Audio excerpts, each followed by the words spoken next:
Hello everyone, my name is Marion with DTM Real Talk Channel.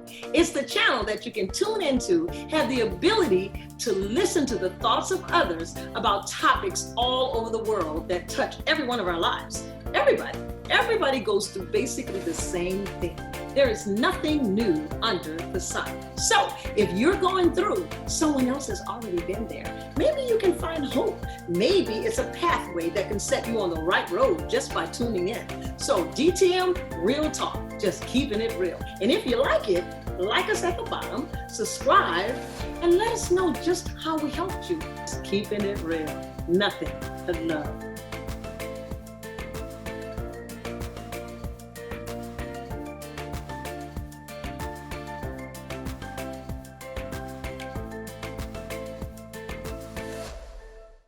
Hello, everyone. Welcome to DTM Real Talk, just keeping it real. We've had the last 2 weeks of excitement, and we're about to wrap up another 2 weeks, Alish. Yeah, let's get it done. That was a delayed yeah, girl. How are you doing today, my dear? I'm doing good. You're looking good. You actually, let me see. You said that's your hair, and you say you did it, right?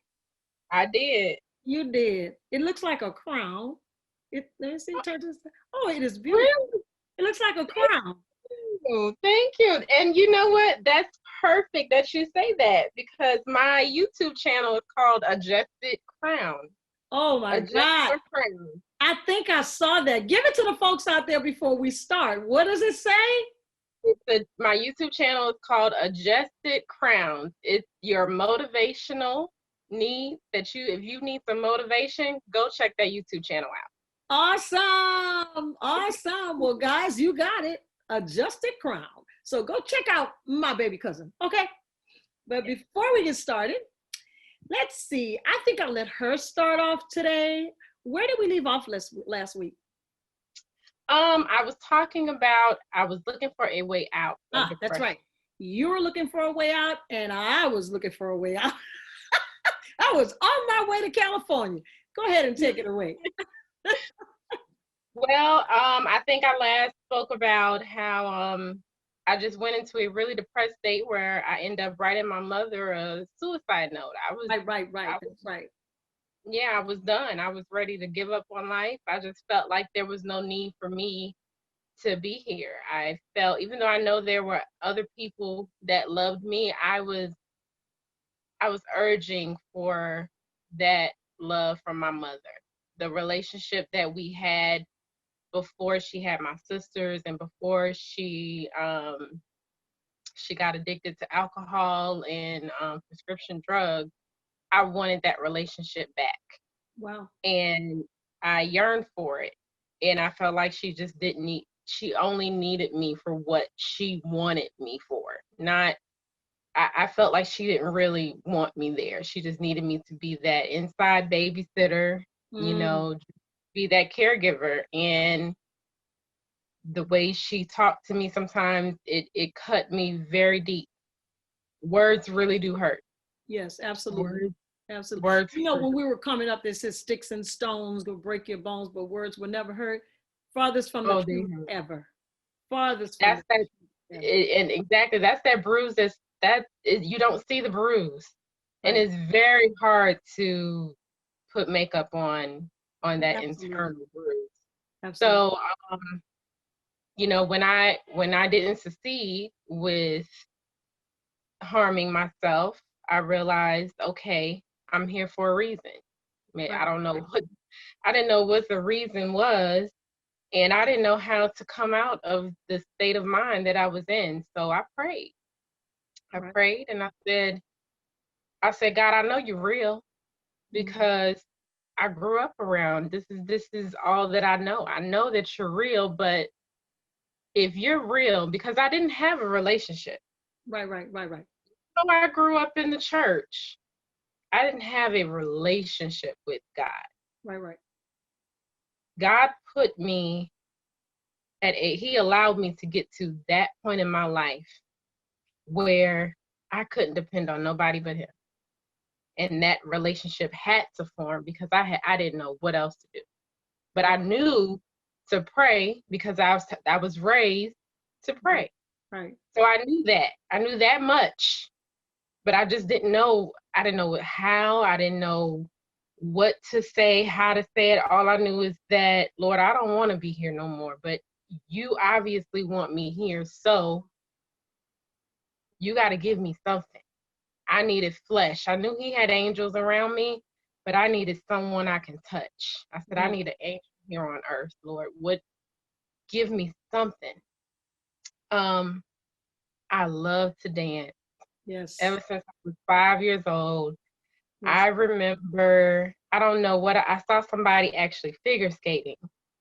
We were watching the Olympics on TV, and I don't want to say my age, but we had the box TV that sat on the floor with the antenna.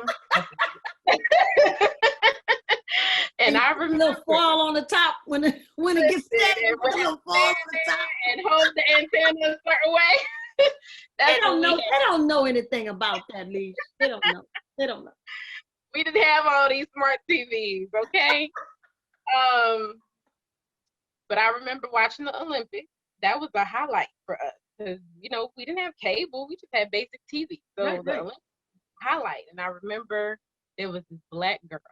She was figure skating. And it looked like she was dancing. So I would mimic her in the kitchen and just do what she was doing.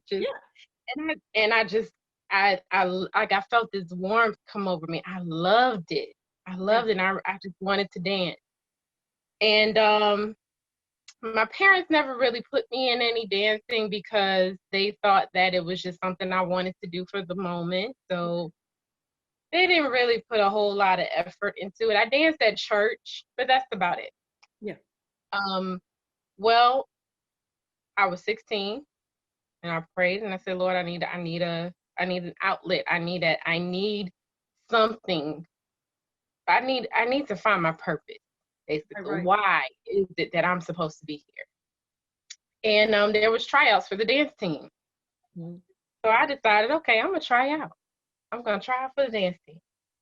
And tryouts, I remember, and I hope some of my dance members are watching this, but tryouts, I remember I never smiled.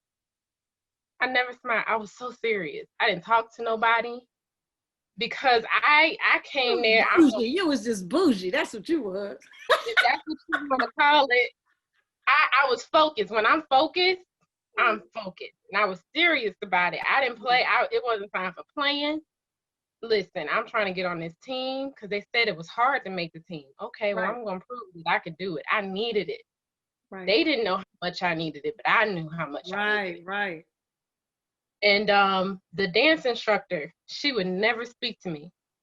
She wouldn't say nothing to me. And I was like, she don't like me. Oh my gosh. I would go home thinking, like, how can I be better the next day? Because she never critiqued me. She would critique everybody else and she'll look at me and she'll go, and keep moving. And I'm like, oh, wow. I just thought I was just doing everything wrong. I remember one of the seniors, because it was the seniors that was teaching us the routines because they were phasing out. Right. And I remember one of the seniors coming up to me and they said, she likes you. And I was like, no, she don't. She don't even speak to me. Right? They said, no, if she doesn't say anything to you, she likes you. Okay. And they said, you don't notice that every time you do a routine, she never critiques you? And I'm like, yes, that's the problem. I need her to tell me what I'm doing wrong. And they said, Anna, you're not doing nothing wrong. She likes you. Okay. Like, okay, but I still didn't believe them. I worked my butt off. I worked harder every single day. One day, this is before tryouts was done, she pulls me to the side and she said, can I talk to you? Okay. I was nervous. I said, oh, Lord, she's about to cut me. And she said, I've been watching you for the past couple of weeks, and I know that you noticed that I don't really say anything. She wasn't rude. She said, but she said, I know that you noticed I don't say much to you. And I said, yeah, and I thought you didn't like me. Right. She said, she looked at me and she shook her head and her eyes start watering. And she said, Whoa. you just don't understand. What she said, the moment I saw you, God told me that's her. Wow. And I was like, wait, what? That woman, I'm gonna try to make this a little shorter. That woman You're became my fine. mentor. The people want to know. You're Well, fine. she became my mentor. She, that found angel that I prayed and I said, God, I need somebody I can touch. Yes. That was her. She didn't know what her assignment was, but she knew that God gave her an assignment. Wow. And I was her assignment. Wow. And God said, that's her. She said, I didn't know what to say. I didn't know how to say it. I didn't want to run you away. I didn't want to scare you. She said, but I knew that you're my assignment. You were the one I'm supposed to talk to. She was like, and I still don't know why. Wow. But God told me it's you. And I knew why. Right. And I said, she didn't. I said, because I prayed for you. I prayed for you. And I mean, we both just crying and crying. Wow. And she became my mentor for years. I mean, I followed her everywhere. Even outside of high school, I danced during high school with her, finished my high school years with her. She started her own dance company after high school. I followed her. Okay. Everywhere she went, I was right by her side. Wow. But that's how I got out of that. I prayed and I asked God, please give me something, because I need something to hold on to. And honestly, dancing saved my life. Wow. Dancing genuinely saved my life. It took me out of that depression. I never tried to kill myself again. I never tried to do it again. Between her, myself, some of the people that I went to church with at the time, I was going to another church, and they all prayed over me. And even my auntie, my oldest auntie, I won't say her name because I don't know if I can, but you know who she is. Yeah. She knew, and she prayed hard for me. Wow. And without those prayers and without dance, I don't know if I would be here, honestly. That's awesome. Awesome. Yeah. So you found your way out through dance. I found my way out through dance. Awesome. Yeah. And God will use whatever he wants to use. Well, where was I headed? Thank you, Alicia. Oh my God. I was headed away from my parents and away to be a model. I wanted to be a model. So I planned it. I think I said that on the last session that I planned it, got the money out of the bank. There was a little hotel in Gretna on the West Bank Expressway called the Gaslight Hotel. And I actually wrote a note to my mother, and I told her that I was leaving because I was angry, with the situation of my parents and what I thought was, well, I was just a rebellious kid, to be honest with you. And anyway, so I planned that, and I got the money out the bank, went to the Gaslight Motel, wrote my mom a note, gave it to my second brother. Yeah, my second brother. Told him I was coming back to get him.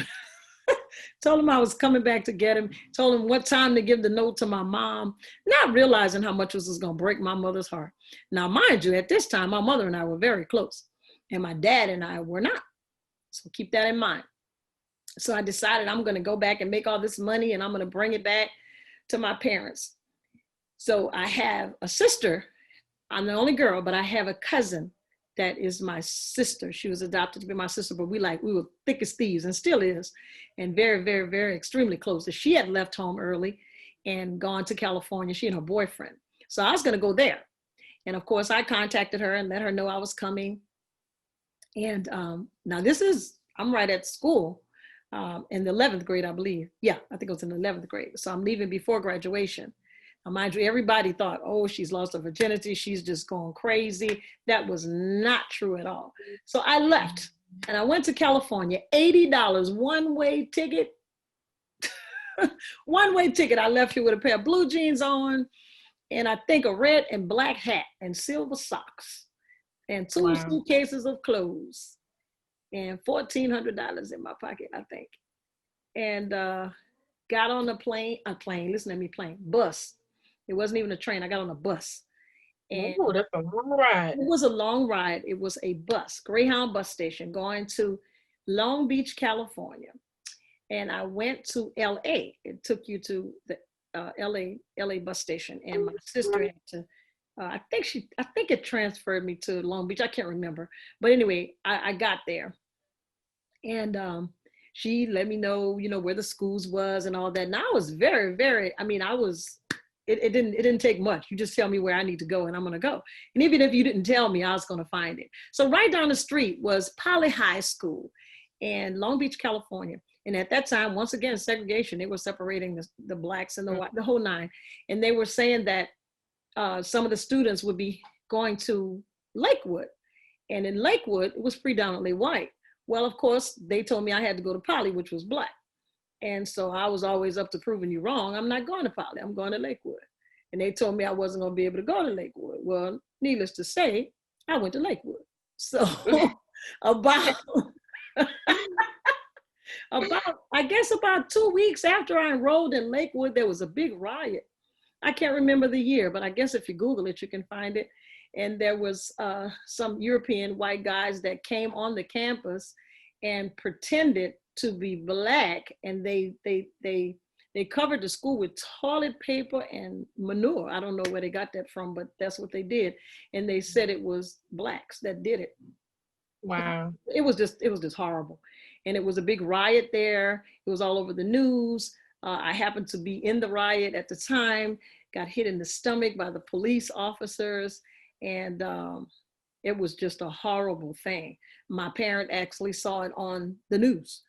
And so, so I went to Lakewood, and I did not graduate from Lakewood. I was about to graduate. So I came back to New Orleans, walked the stage at Higgins with a blank diploma because they didn't accept communications. And that was one of my credits in California.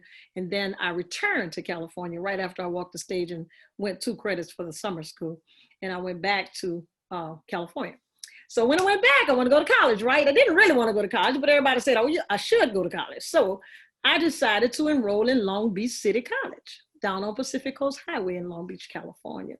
I enrolled there for business administration. At the time, there was a government program called a CETA program. Everybody remember that, where you would get so much a week to attend. Mm-hmm. Well, because of the little manipulative girl I was going to get that $60 a week, and I wasn't going to school. So I did that. I did. And I went, and you had to punch a time clock to show that you were in school at a certain time, and you had to punch out. So what I would do is go to punch the clock at school and leave and go where I had to go and come back and punch the clock out. Send in the time card in so I could get paid. I'm just saying, just keeping it real. Okay. I did that for a little while, but where did I go? My sister and I, we used to meet at the Best Bet Bar is what it was called. And that's where I learned how to shoot pool. And so I was that girl. I would be in there all day long shooting pool with the stick behind my back up on the table, shooting pool. And I became very good at it. Just keeping it real. Well, there was a guy in there that was kind of, I guess, flirting or whatever, but I was not that one to be doing that. And he said to me, I remember, his name was Richard, by the way. He's probably dead now. But anyway, because he was an older guy. And so, if you notice, I'll call only the names of the people that I think are dead. But anyway, so. They don't mind. Just keeping it real, yo. I mean, you got to laugh. What you gonna do? Cry? You have to. You know, laughter is the best medicine. Let me tell you, my favorite book said, "Laughter do it good like a medicine." But anyway, so he said to me, he said, "I think I like you. You need to come and work for me." Well, I got totally offended because here I'm in California, work for you. What does that mean? So, understand. So I had a pool stick in my hand, which was a nice weapon, and I used it.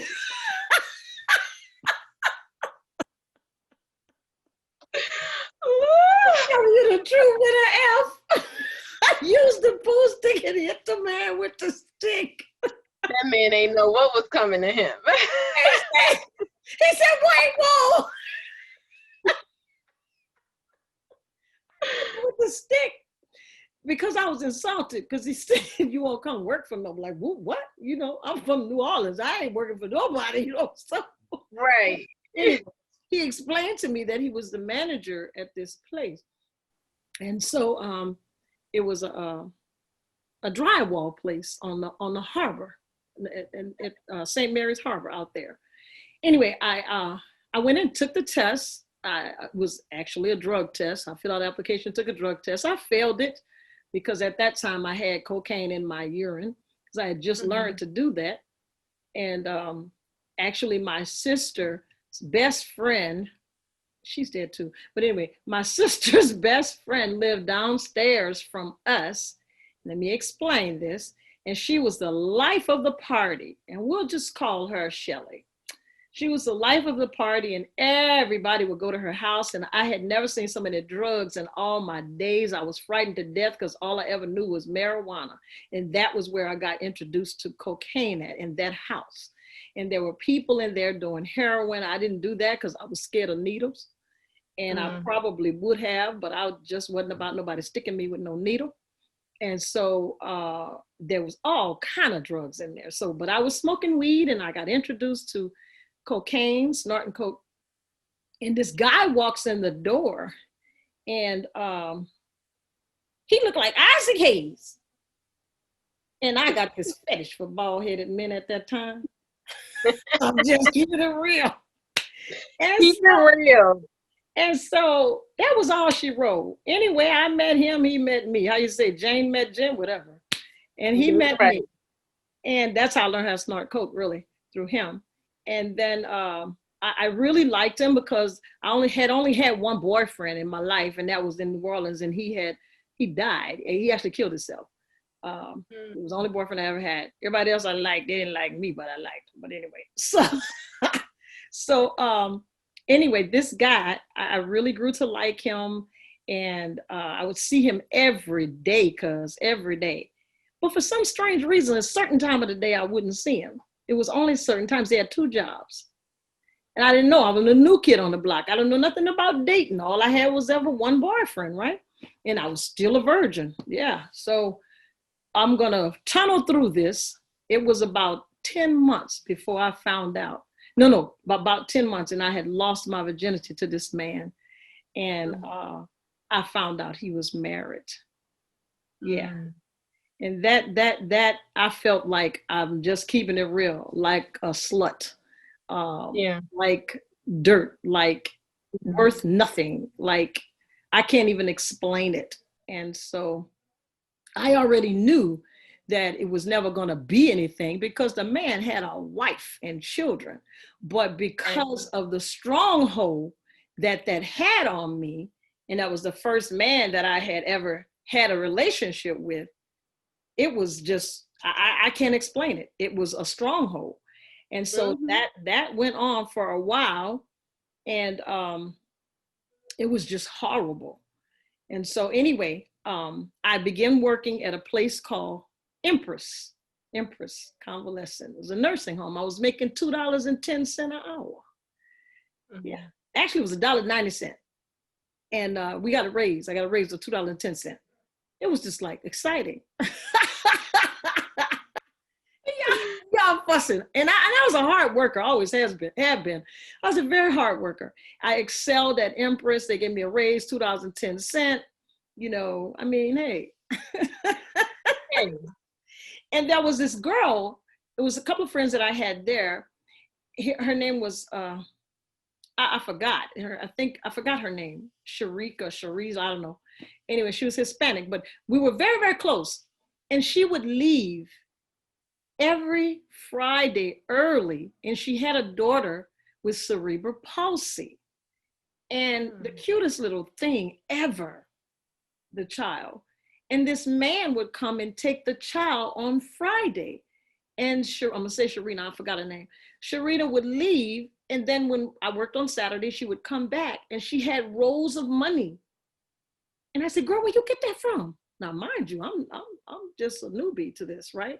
I've come here to be a model. I'm going to be a movie star, but right now I got to work for $2.10 an hour Right. to get where I need to be, right? So she told me, she said, you can do this too. I think it was about $500-600 she had like in one day that I had seen her from Friday to Saturday. I said, what did you do? And she said, work the street. I said, what's the street? What's the street? What you mean? You know, the only thing I knew about work. Yeah, the only thing I knew about working the street is working the street. What exactly. Right?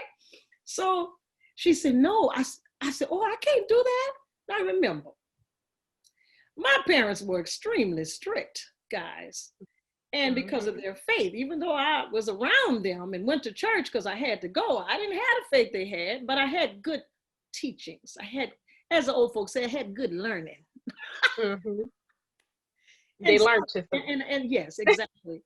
Yeah, they protected me. But anyway, I said, well, what do I need to do? I said, well, $500 look good if I ain't gotta have sex with nobody. What I need to do?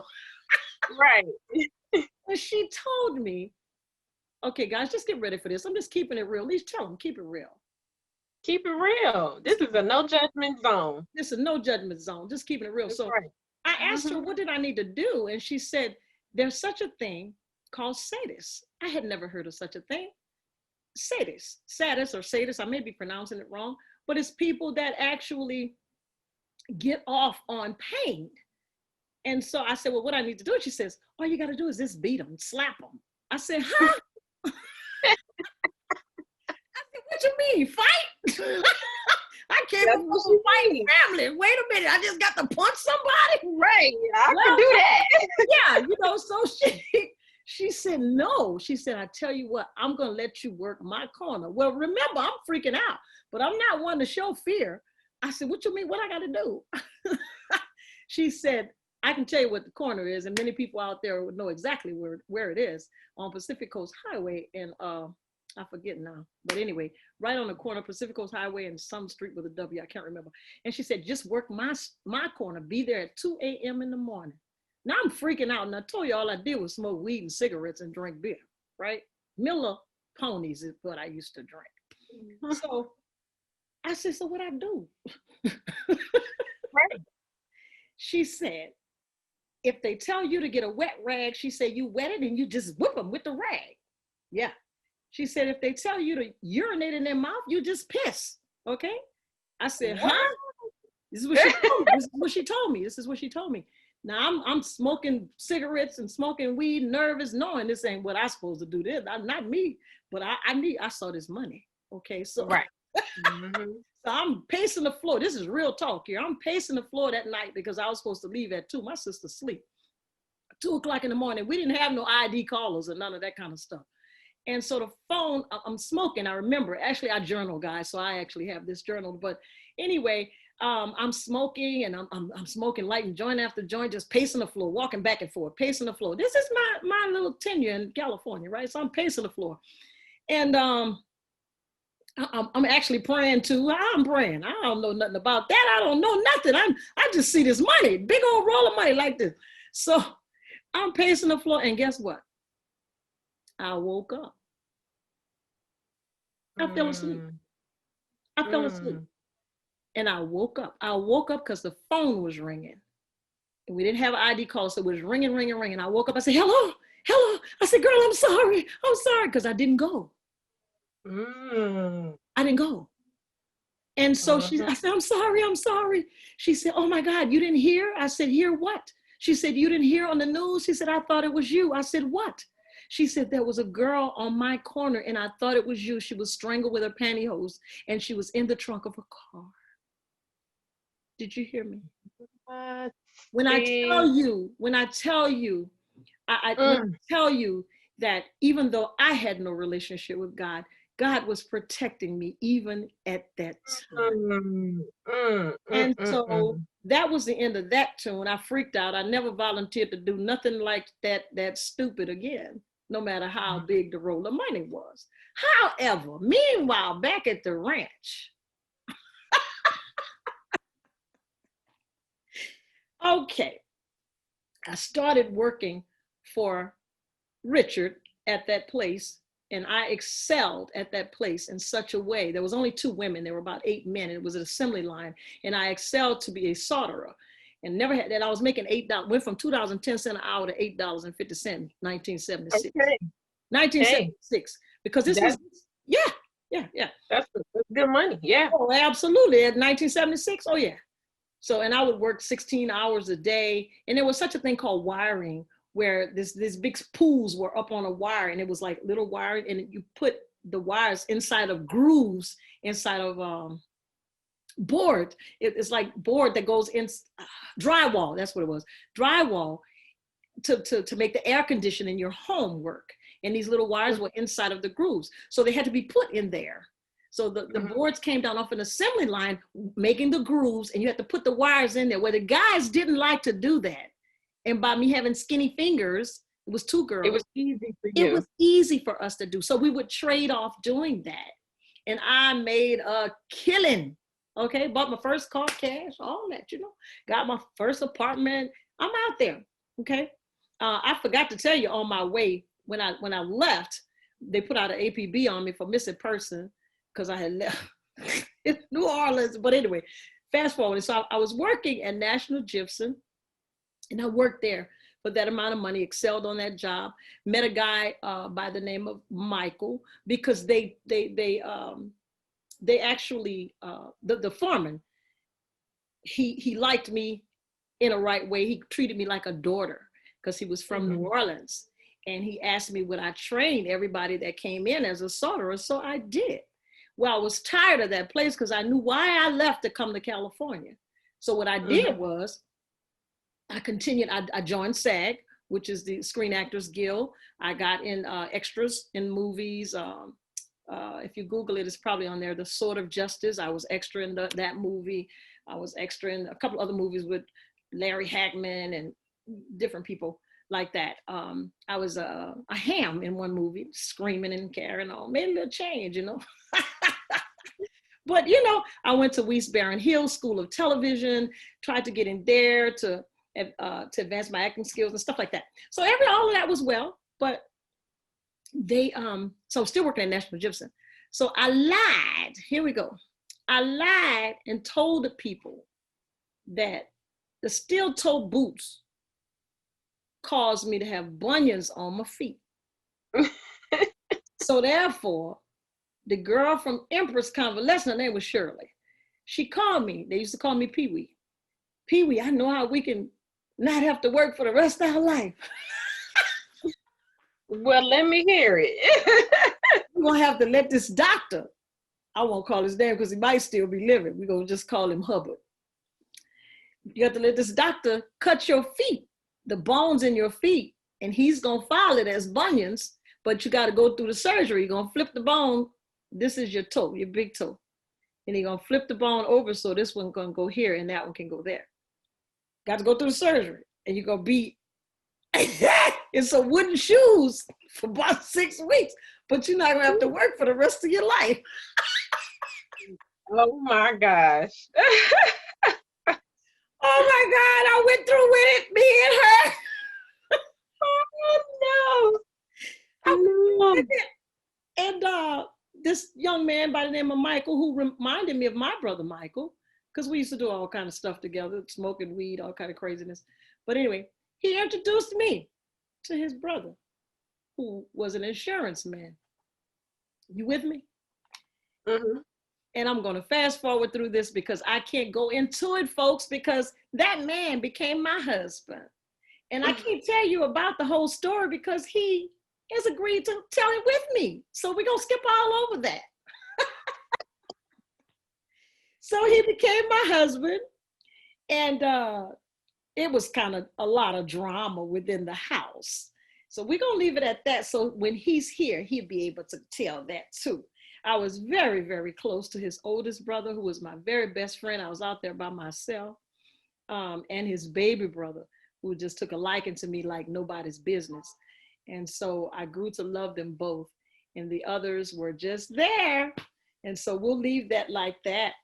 And my husband had never been out of LA. And my brother, my oldest brother, who loved Jesus, was sending us this book called Religious But Lost. And I was so offended by that book. It was written by L.R. Shelton. You can Google that. He was an old European man, white fellow that loved the Lord. And he was talking about you could be in the church and singing in the choir and doing this, that, and the other, and just on your way to hell. And I was offended by that because I was in church, even while I was out there smoking dope. Every Sunday I was in church, me and my husband, but every fourth Sunday when it was time to have communion, we all meet at our house and snort cocaine. Yes, I'm just keeping it real. Okay. Keep it real. So we did that and for a season. And my husband said to me he wanted to go to New Orleans because of the things that was going on in our marriage and his family and so on and so forth. And I said, okay. I did that reluctantly because I left New Orleans. So honestly, I didn't want to go back. And so I came to New Orleans. No, we were on our way to New Orleans. And we decided to leave. First time I ever experienced an earthquake. No, second time. Second time I was in an earthquake. We were on Henderson Avenue. And the living room was shaking. Y'all talk about hurricanes in New Orleans. Oh, the earthquakes ain't nothing nice. The living room, the whole living room was shaking. And we had a bookcase, but not a bookcase, I'm sorry. It was a china cabinet that came from the wall. And all the dishes was just going like this. And my car was outside, let's just say directly in front of the house. Directly in front of the house. When I went outside, my car was down the street. Wow. Yes, freaked me out. Wow. Yeah. And so they said you need to be in between two solid poles or in the tub or between the mattress. And me and my husband was between the mattress or either the tub, I can't recall. But we was safe. But by the time the tremor was over, everything was mixed all up all over the house. So anyway, we did get married. I am a second wife. Yeah, I'm a second wife. His first wife, I think, yeah, we lived together for 1 year, which was not cool, but we did. And so my parents came to California and my brother for our wedding, and my dad just fell in love with Mr. Brown. I mean, you couldn't say nothing. Mr. Brown was his son. They actually initiated him when he came. I forgot to tell you. Well, I did tell you. We the fighting family. So when he came, they picked him up, turned him upside down. That's that Peterson. They started punching on the man, and my mother screaming and hollering, "Stop it, y'all! Stop it! You're gonna break up my furniture!" That's that Peterson. That's that Peterson. I know. Fighting them back, and they were laughing though. But they got initiated. He fit right in. He fit right in. Oh yeah, yep. I think every male in our family has gotten beat up by the older males in the family. I don't recall not one of them getting beat up. What is up with that? So people, by the way, people were asking me from the last clip, people were asking me how long did I stay in jail? Less than 24 hours. It was the last day of school. I just need to tell y'all that. That was aggravated battery for a minor. They closed the seal. They sealed it. They sealed it, y'all. Don't get it twisted. They sealed it. Over and done, okay? It's over and done. And me and my friend, we got out, and her mother looked at us and shook her head and said, "Lord, have mercy." And my mother said, "Lord, have mercy." And my daddy said, "That's my girl." So, but anyway, I just wanted to share that with you all. And so we're going to tune in next week to let you know what happened to us to make us who we are today. Now, everything that we've shared with you played a very big part in who we are today. Everything. Nothing is lost. So just let me tell you, everything that you've ever gone through is not wasted at all. It's not wasted. And one day you'll use it to share with someone else so that they might gain hope, comfort, deliverance, freedom. So tune in next week and we're going to wrap this up. And we're expecting to hear from you if you want to share your story and how you got to where you are and went through the things that you went through. We'll see you next week. Enjoy your night. Thanks for watching DTM Real Talk. Be sure to join us for more conversation. And oh yeah, don't forget to hit that like button, share, and subscribe while you're there.